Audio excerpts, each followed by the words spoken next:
Good morning, Year 2. I hope you're all okay and you've had a lovely relaxing half term. Welcome back to our virtual school and welcome to our first maths lesson of the week.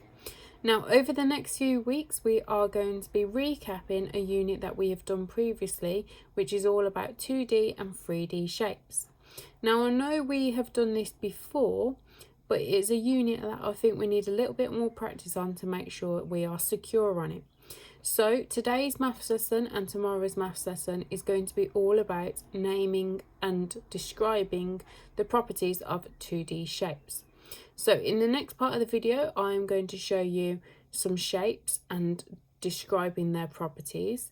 And then I'm going to show you a game that you could have a go at playing at home before completing your doodle task. So here are some shapes. Have a look at the shapes that you can see in front of you and see if you can remember the names for them and also describe their properties. So pause this video and then press play again when you are ready.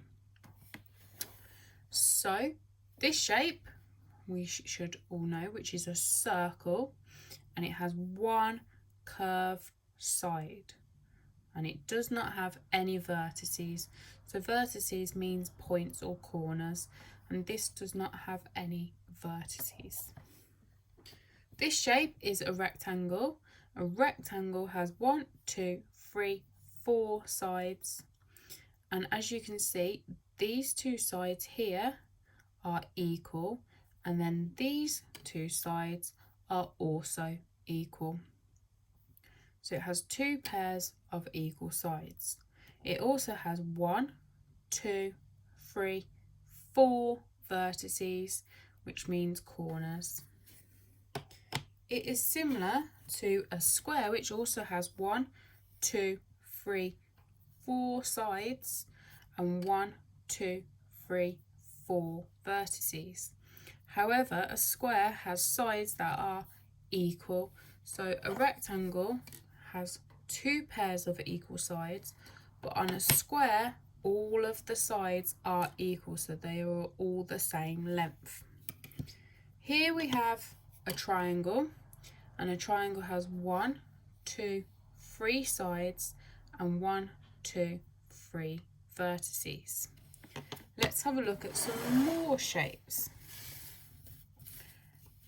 See if you can have a go at naming the shapes that you can see in the video. So again, pause this video, see if you can name the shapes and see if you can name their properties. So well done if you said that this is a triangle also, because it has 1, 2, 3 sides and 1, 2, 3 vertices. However, when we compare it to this triangle that we saw before, this triangle is what we call an equilateral triangle, where all of the sides are equal. Whereas this triangle is an isosceles triangle, which means that these two sides are equal, but this side is not equal to the others. So don't worry about that for now, but that's just a little bit of key vocabulary to help you. This shape is a pentagon because it has 1, 2, 3, 4, 5 sides, and it also has 1, 2, 3, 4, 5 vertices.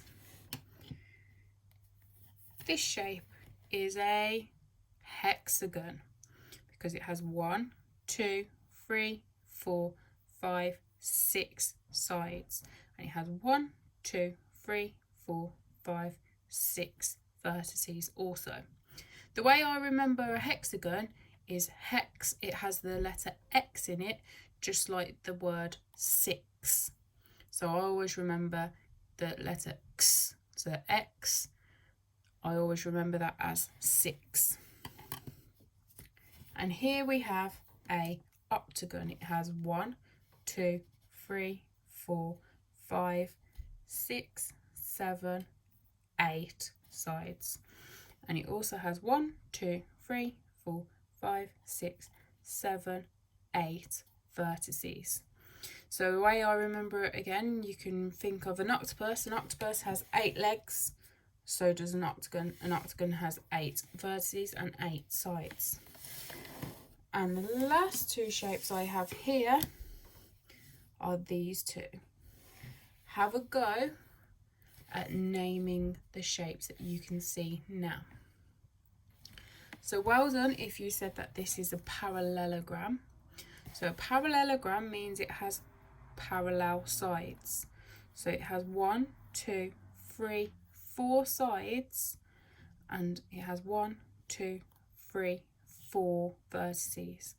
So a bit like a square, it has 4 sides and 4 vertices, and like a rectangle, but it has pairs of parallel sides. So on a square, the sides were straight and equal to each other, whereas the sides on a parallelogram are parallel to each other, which means opposite to each other.